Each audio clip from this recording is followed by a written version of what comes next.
I'm Farhan Dalla, transformational trainer, and welcome to Elevate Your Life, a transformational podcast, an invitation to take the journey towards your deepest self. It is my intention to inspire you to connect, move, and meditate. We'll tap in, tune in, and dive in, and together learn and reflect from authentic, real, and transformative conversations. Let's get started. Today, I have a fascinating guest and an amazing human being, Dr. Amy Novotny, who I've gotten to know recently. I was initially introduced to her on her work on the Mindfulness and Grief podcast, and I knew right away I needed to connect with her. And when I read you her bio, you'll understand why. Dr. Amy Novotny founded the PABR Institute with the mission to provide pain, stress, and anxiety relief to those who seek a naturalistic form of treatment when other treatment methods have fallen short. PABR stands for Pain Awareness Breathing Release. Her unique approach comes from her experience treating in a variety of settings and with a wide range of patient populations over the past 12 years. Her background in orthopedics, sports, geriatrics, balance disorders, nerve injuries, and most recently, chronic pain, and influences from coursework at the Postural Restoration Institute gave her the foundation to develop this treatment method to address a wide variety of painful and restrictive conditions. Her methods have helped countless people reduce and eliminate pain, stress, anxiety, orthopedic surgeries, sleep issues, and the need for medications. She co-authored 2 Amazon #1 best-selling books, Don't Quit, Stories of Persistence, Courage, and Faith, and Success Habits of Superachievers, which share her journey on how and why she developed the PABR method. Her ability to speak French and Spanish has allowed her to communicate and help various clients from all over the world, including France, Mexico, Central America, and South America. She has a variety of interests, including 40 plus marathons, running 10 ultra marathons, including 2 100 milers. I'm going to read that again, including 2 100 milers, completing an Ironman triathlon, but I do want to say maybe Iron Woman triathlon, photographing wildlife and landscapes all over the world that has led to several of her images being chosen as photos of the day, most notably National Geographic Your Shot World Top Photo of the Day. Visit her photography portfolio at amysimpressions.com and to learn more about the PABR method at pabrinstitute.com, and I will share her contact information in the notes of today's podcast. So you can contact and connect with Amy because I'm sure she would love to hear from you. But please mention when you message her that you heard about her on this podcast. That is Elevate Your Life, a transformational podcast. Amy, thank you so much for joining me today. Thank you, Farhan, for having me. It's always a pleasure to speak with you and just connect with you in any way. Yes, and the pleasure is all mine. And we've had the opportunity to share a conversation on email as well as on my Instagram page. We did a live one day. And I remember at the end of that conversation, I said that I hope we can continue and have another conversation. And so I'm excited to have you here today on my podcast so that I could help spread the word of your work, because I am a huge follower and a fan. As I've said, I've become a follower of your work and have been regularly practicing your breathing techniques that you developed. And by the way, you can follow Amy live on her Facebook or Instagram page, where she takes you through the breath work. And there's also videos of each live in case you missed an episode. And there's lots of great information there, including videos called the Weekend Wellness Hour, where Amy has on some amazing guests that she interviews. Amy, I really appreciate all the information you regularly share. Thank you so much. You're welcome. And I think in this time, it's great to share knowledge with each other. And often we don't know who to turn to for resources. So if I can help kind of put together a resource list of various medical and health and fitness and wellness professionals, I am glad to do it to serve, the world, basically. And that you are. And when I first heard you speak, as I said on the Mindfulness and Grief podcast, I knew I needed to connect with you. I emailed you, I shared my story with you, and I felt we had quite a few things in common in that we both come from physiotherapy or physical therapy backgrounds, but we also share our personal journey as caregivers. And I was wondering if maybe you could start off the conversation today by sharing your caregiving journey as well as your subsequent grief journey and how all of that led to what you are now calling the PABR method. Sure. So I grew up in a very tumultuous childhood. There are quite a few people out there who do experience that. And I grew up with my mother and one of my brothers. My dad wasn't really in the picture. It was mostly because they fought so much and it was very traumatic. And so when I got into my teenage years, I tutored my mother to help her go to college. And when I got done with that and I decided to go study abroad, I was in college at that point. I was starting my third year in college. I decided to go study in France. And that infuriated my mother. She was really upset that she lost control over me. And I specifically planned it out to be able to escape from her control. And so when I got back, she got extremely angry at me. She kicked me out of the house. She didn't want to have anything to do with me. And we had a very tumultuous relationship after that. We would go months without speaking. And eventually it turned into 9 years without speaking. I couldn't handle being told that I wasn't supposed to be alive, that I had to pay her back for being born and as the cause of all of her health problems. And so it was quite traumatic to hear. And so at that point, I decided not to talk to her until I got notification that she was passing away from cancer. And when we reunited, I apologized immediately. That was the first thing out of my mouth was, I'm so sorry. And she apologized as well. And within a week after that, she was put on hospice care and she came to live with me under hospice care.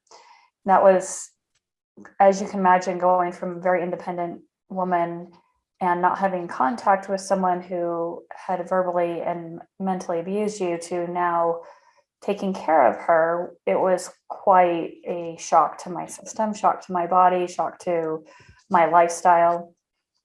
And so I worked during the day, and basically a couple times throughout the day, hospice came in with various treatments, various people who helped me out. And then at night, as soon as I got done with work, I went home and I took care of her. And it was hard because she was non-ambulatory anymore. And she still had her mind about her. She still had her personality to treat me somewhat like a slave, ordering me around. She would drop things on purpose to make me come over and pick it up. She would tell me to turn the radio up, then turn it down. And it was quite a trauma to my existence. And it brought back a lot of memories of why I didn't talk to her for 9 years. And every Thursday we had a fight. I couldn't handle it anymore. We had a fight. And then eventually we made back up because I realized, you know what, her time is limited. I need to be the bigger person here. And by the time she got worse and we had to put her in a more care level care facility, we had made peace. I had stood up for myself several times and asked her to please start using some manners. And she did occasionally, but we did have peace. And by the time that her cancer worsened, she became more appreciative. And my time spent with her was nicer. And a week before my birthday that year, she finally, she started turning downhill. And I asked her if she was going to be there for my birthday, and she said yes. And about 4 or 5 days before my birthday, she finally started losing consciousness, and she had something called terminal restlessness, where you start to call out and you start to see things, you experience things that can't really be explained by those of us who are living. It's something that happens occasionally with those who are passing away. And I knew that she was about to go, and she held on until 2 minutes into my birthday. She she had been non-responsive, non-communicative for about 3 or 4 days. And then I sat with her just as she was passing away. And she opened her eyes, squeezed my hand, smiled, tried to speak. And I told her, I said, I love you. Both of your sons love you. We all forgive you. We all hope for love and peace as you pass away from this world. And she smiled. She opened her eyes. She smiled. She let me know she was okay. And she passed away. And she did it. She celebrated my birthday with me. And it was the same day that her mother was born. So it was kind of a special day for our family. And she left us. And it was hard. It was really hard. And my body had been in fight or flight mode for, months. It had been 7 months of this journey, which I know in the grand scheme of things isn't long compared to some people who spend years and years taking care of their parents. But my body did go into severe fight or flight mode and actually went kind of almost into a drop from that point. And I had severe illnesses and different things that were happening. My dad almost died 2 weeks later and changed jobs. And there was a lot of transition in my life at that point. So I went into this over the threshold fight or flight mode where everything began to shut down and stress. It impacted every bit of my being, thyroid, everything, gut, you name it. And at the same time, I was starting this process of learning how to calm down the nervous system. And that's what helped me through. And that's what I like to share with people, because it can do wonders to help you get out of that crisis mode. Yeah. Did your mom suffer from any mental illness? Was that part of her medical history? Yeah. So she was never diagnosed with anything until she was in hospice care. So I didn't know growing up that she was mentally ill, other than I realized there's something wrong with her. One day she was nice, next day she was a terror. And so hospice diagnosed her at least bipolar, highly likely borderline personality disorder. Now, they gave her medicine for bipolar disorder because they said that was minimum that they could do, that they wanted to do even. And it steadied her mood out. And I remember her even saying to me, I hate this medication. And I said, why? And she said, I feel so steady. I don't feel the highs and lows of life anymore. So she definitely had some chemical imbalances. And for her to think that these highs and lows were a great thing and to feel calm was horrible to her, you knew that something was going on. First of all, I'm so sorry you went through all of that. It must have been a very difficult time period.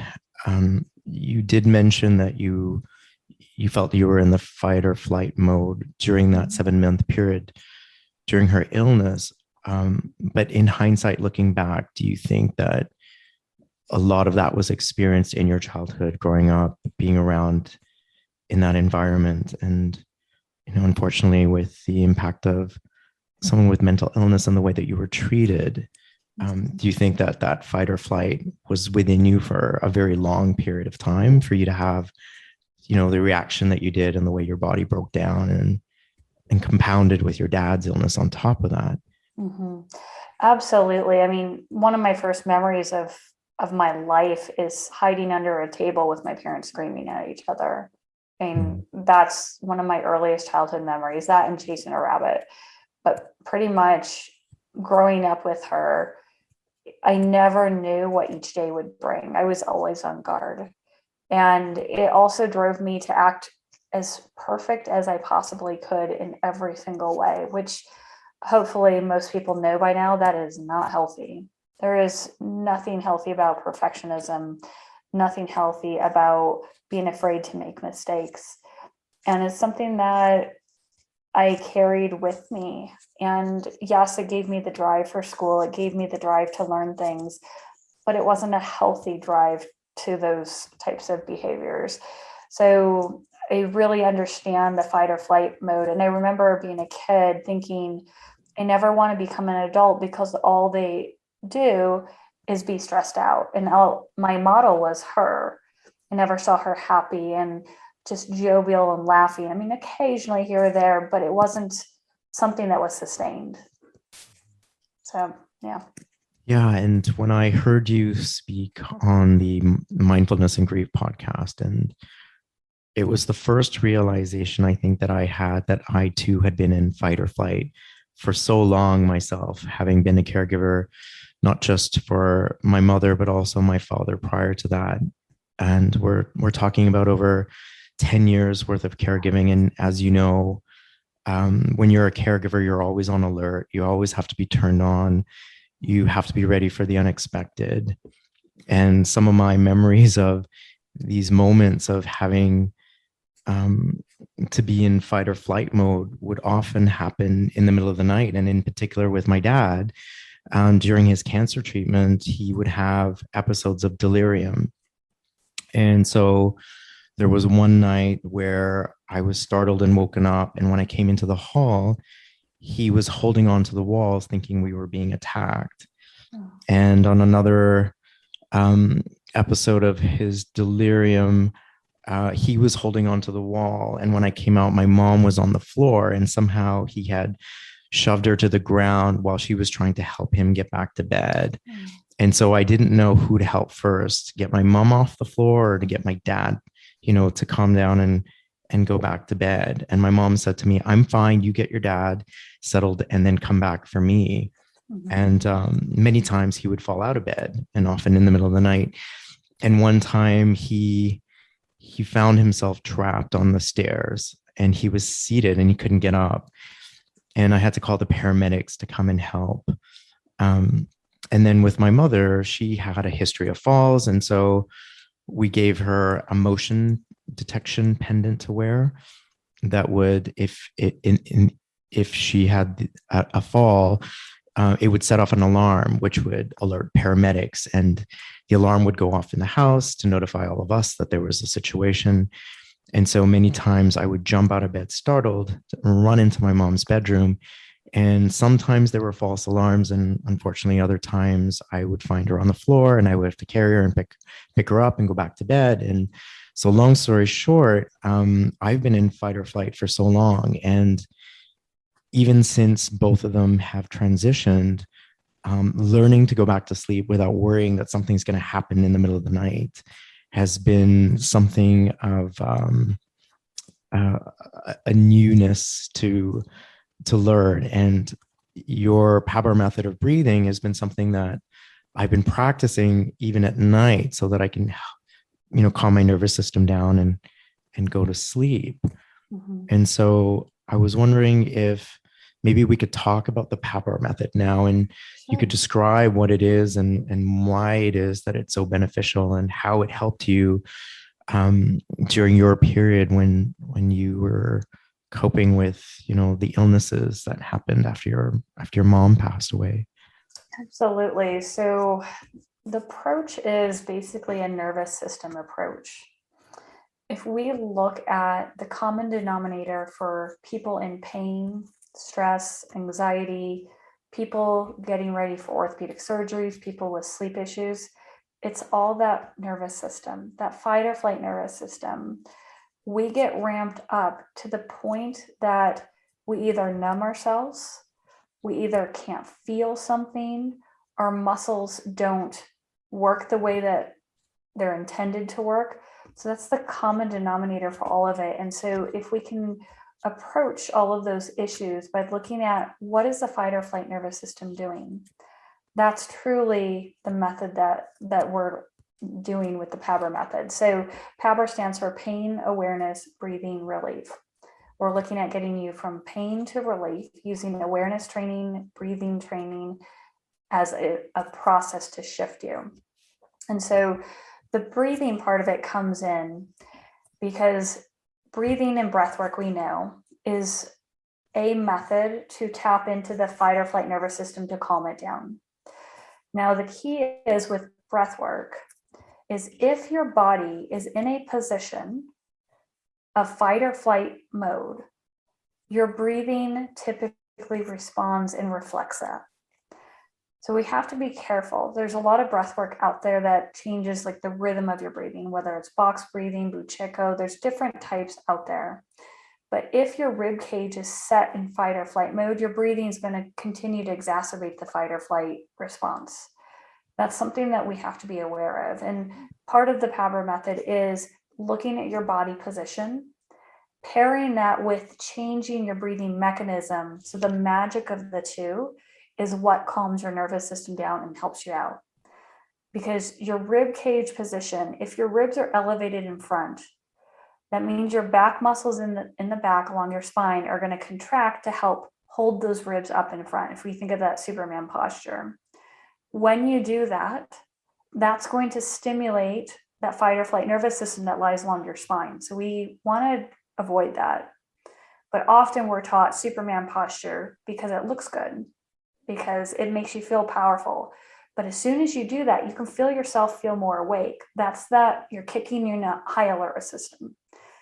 The problem with that is when you lift up the front of your ribs, you're also lifting up the side of your diaphragm, which makes it less effective. And so you're less likely to stimulate the vagus nerve to calm you down. So we want to shift you into dropping those ribs down in front so you're back in neutral, both for your body position and for your use of your diaphragm. And so when you pair that together, all of a sudden you can start to relax more and you can feel releases in your body, whether it's release of your muscles and release your joints so your joints go back into position so you stop having pain, or you can feel a release of the pressure in your chest, which can help with that sense of you can't get air in, which affects anxiety, which affects stress, which affects panic. So also, when you learn to shift your breathing and you change yourself to calm yourself down during the daytime hours, it's easier for your body to recognize what it feels like to rest at night when you close your eyeballs. And so when we're in a state of grief, are we still in fight or flight, would you say? For the most part, most of us are. Mm-hmm. There are times where a person can become severely depressed, but let's say you're still in the grief stages where it's something that's happened recently and you're going through this process, you're feeling sadness. You can be in fight or flight mode during that time period, because you'll notice that if you can't focus, you can't think, you're not creative, you can't imagine or visualize, then your body's in like basically a freeze mode where you can't do those executive and creative functions because all you can do is just get through the next moment. You may use eating to feel, you may use some kind of extreme sport to feel, you may not even want to feel. And those are all different forms of grief. Over time, your body may not be able to handle any more of that trauma. And you might really go into this numb state, or you could go into a severe depression where everything just slows down. And that sometimes is kind of like from an adrenal fatigue, or your body is just crashing from sympathetic mode into just, it's not really parasympathetic relaxation, but it kind of almost feels like it, where you don't even want to get up, you don't want to move. It's just exhaustion and depression. Exactly. And sometimes you might actually need to stimulate your fight or flight nervous system just to help spark you out of it and show you another existence. Because the longer you spend in this severe depression, your brain chemistry changes and that becomes your new existence. So you almost at that point need to shock yourself into fight or flight mode to realize another existence. And something like maybe exercise can help with that, right? Definitely. Absolutely. Because the exercise will kick in a little bit of that fight or flight response, get you moving, and which changes your brain chemistry. Obviously, it helps get rid of toxins. There's so many benefits from exercise. Yeah, when I think of grief and going back to the different stages of grief, initially there could be shock and denial and even trauma. And so I can see how the PABR method would be very effective in helping you to do that. And then if you are in a regular practice of it, can prevent some of the or lessen some of the symptoms that are associated with grief. Eventually, you have to go through it, regardless of where you're at. No one's exempt from grief, Yes. but at least this is giving people a tool in which they can support their physiology, and try to help them function in some way. Is grief held in our body or in certain body parts? It really is. Now, everyone can be different, but when I work with people, I've worked with people with the worst cases of trauma and abuse you'll ever hear. I mean, the worst imaginable. And some of the common areas that I see it specifically is the breastbone that becomes very rigid. It can be very protruded out. It doesn't have the mobility that it should. And specifically right at the base of your breastbone by your xiphoid process, where your lower ribs meet together, that's a huge area where people store trauma. Huge. And if you think about it, if someone came running up to you and they scared you, you tighten up right there. That's where you hold it. Now imagine that being your existence all the time.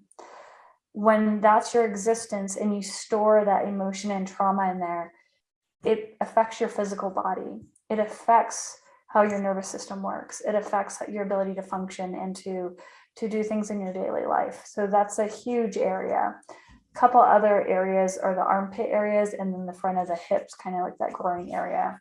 Those areas I see where people guard and guard and guard, and you don't even know how you guard because it's not registering in your brain because it's so innate in you now. And then when we're working on freeing it up, sometimes the releases that people have can be both inspiring as well as scary, as well as rewarding. So it's a process to unwind all of these things that happen. And specific to the nervous system, though, how does grief impact our nervous system? So when you're going through something in terms of an emotional trauma, your body is going to have a physiological effect. Okay, so the muscles begin to tighten up because your nervous system has been triggered that you need to be in a protective or high alert state. So your muscles start to contract without your awareness often. And your nervous system, of course, you have cortisol or adrenaline that starts to flow through you. So your nervous system starts to learn, okay, this is your new existence. If you don't calm that down or get rid of that or go through it or process it, your nervous system is going to habituate to that and it's going to stay that way. So even when the trauma, the acute trauma has passed, you are still stuck. So your body is still operating on trauma mode, on high alert mode. And your nervous system is now reset for existing that way. And so many of us who are listening right now may have not necessarily lost a loved one or experiencing a direct impact of grief, but we're all being impacted by grief in some way at this time, whether it's the life we once knew or having to readjust our lives. Each one of us is experiencing some form of grief. And so there's something here for everyone in what you're sharing with us, and that with everyone's nervous system on alert right now, having the impact of the pandemic and knowing that our lives could change just instantly and not feeling secure about the way the world can be sometimes. Many of us are sitting on high alert. What do you recommend as far as helping to sort of calm ourselves down? What are your thoughts on that? Yeah, so obviously I'm going to say a little bit, start practicing some of the breathing techniques I teach. Now, the stuff I put on social media, that's just the very beginning. It can help people who maybe are not so chronic and people who are really in touch with their bodies. For quite a few people, they need the one-on-one, and it takes weeks to shift the body, if not months. But everyone's at a different stage. So there's plenty of resources out there, but they would definitely start looking at how much do you hold your breath during the day? How do you sit? Do you sit in a relaxed manner, or do you sit at the edge of your seat tensed up? The position of your body determines a lot about you. So if you put it in the position of fight or flight mode, everything else that comes into your world is going to be perceived at a greater danger. Check in with yourself as well. See if you suck up your gut and suck your gut up and in. Many times people suck up and in, and it puts them in high alert. So if you can let your belly out, let your ribs drop down, let it all relax. Those are some of the things that I would start doing check-ins with yourself throughout the day, and you'll catch yourself holding your breath. You'll catch yourself sucking your gut up and in. You'll catch yourself at the edge of your chair ramped up. Then ask yourself, do you really want to be there in this fight or flight mode, or do you want to change so that you're in parasympathetic relaxation, so that when you need to go in fight or flight mode, that resource is available to you? What comes to mind is watching and learning how babies breathe, because they're in that relaxed state. There's no sucking in their belly. They're, lying on their stomach or on their backs, and they're very relaxed. Do you feel like, we've sort of lost the art of breath and breathing? I think so. And I think it has to do with, we're taught from very young, sit up straight, suck up your gut, pull your shoulders back. And because we're trying to create this image of Superman in our little kids, we're trying to force them to be one extreme. Instead of us being more in neutral, where our rib cage is like a cylinder instead of hinged back, we start to shift people into high alert state. We're not designed to be that way. If you think about a lot of big animals, cats, dogs, lions, tigers, bears, they all sleep curled up. Sometimes they lay sprawled out, but it's still, everything is curled up.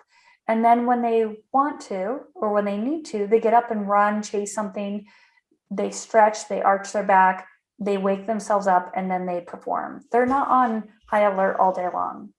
They understand the beauty of rest and recovery, so that way they can perform at a high level when they need to. So how can the PABR method help us with grief and give us some grief relief? Well, so if you start to learn how to calm yourself down, so what I do with people is we start going through a process of changing your body position and changing the way you breathe, so that you can feel a general relaxation. Okay. And once you feel that general relaxation throughout your body, you practice that, then we meet again, then we start to progress you. And what we're doing is we're unlocking parts of your body where the grief is held. We're unlocking the pressure in the chest that you can't get rid of. We have to give you the skills on how to unlock that again. So there may be different activities using your arms and legs to help you sense and feel that pressure let go. So it's not just sit and breathe. That's only, we spend like a couple minutes on that, and then off we go on to other stuff, because we have to teach you how to move your legs differently, how to use your arms differently, how to exist differently in all your daily activities, so that you don't get caught up in the grief process where everything gets stuck. And a lot of times, if someone's going through some severe grief, they are getting additional counseling through their psychologist, counselor, psychiatrist, to help with mental and emotional strategies while we work through opening up the body again. That sounds great. So would you mind taking us through a demo today? Sure. Yeah. Okay. We can do this sitting down. We'll just spend a couple minutes here. Okay. So, I just want everyone who's listening right now, please don't do this while you're operating a vehicle. If you are, you can listen, but maybe participate when it's safe to do so. And just let Amy guide you through the entire process, and pay particular attention to the positioning of the rib cage, and she'll take you through all of that. Okay. So we're going to sit back in the chair. If you have a chair, sit all the way back in your chair. Let your low back relax into the chair back. Get rid of the lumbar support if you can. If you absolutely need it, go ahead and have it, but try to get rid of it if you can.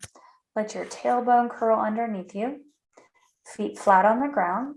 And now look, are your knees at the height of your hips, or are they lower than the top of your hips? If they're lower, put some books under your feet to get them at least to the height of your top of your hips, if not higher. You can also try lowering your chair, whichever works. You may need to do both. And then we're going to take one hand and put it on your chest, one hand on your belly. Okay. And in this position, we're going to do a 4-step breathing process.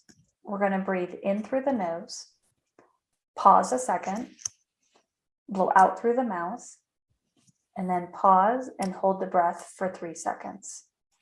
Okay. So as we go through this, it's going to seem easy at first, and then it'll get a little bit more complicated. Okay. So if you can close your eyes, obviously those who are driving don't do this.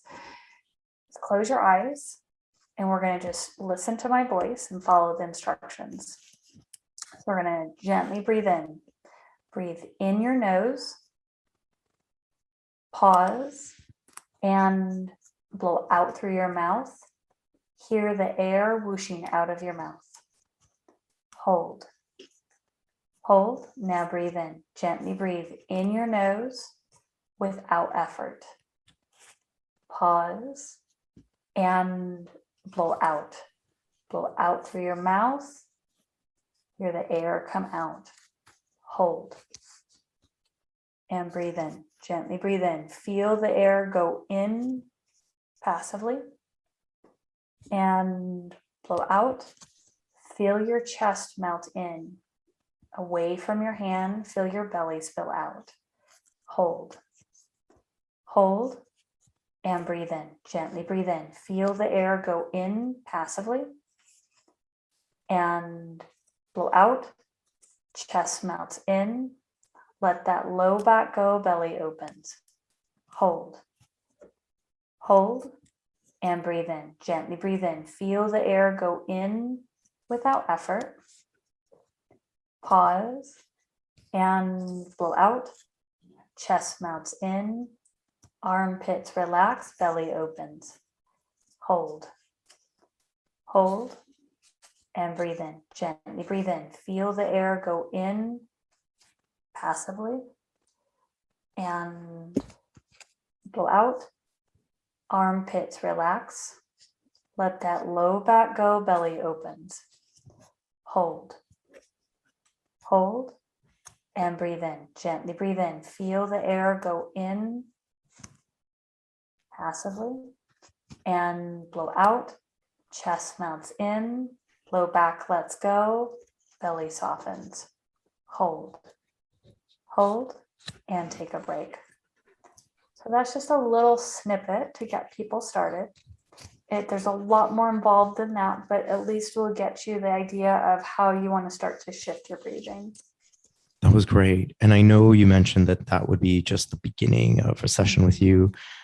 For people who are listening right now, what would you recommend in terms of how to incorporate this breath work into, a busy schedule, hectic life, or how often and how long, a typical breathwork session should last to receive the benefits?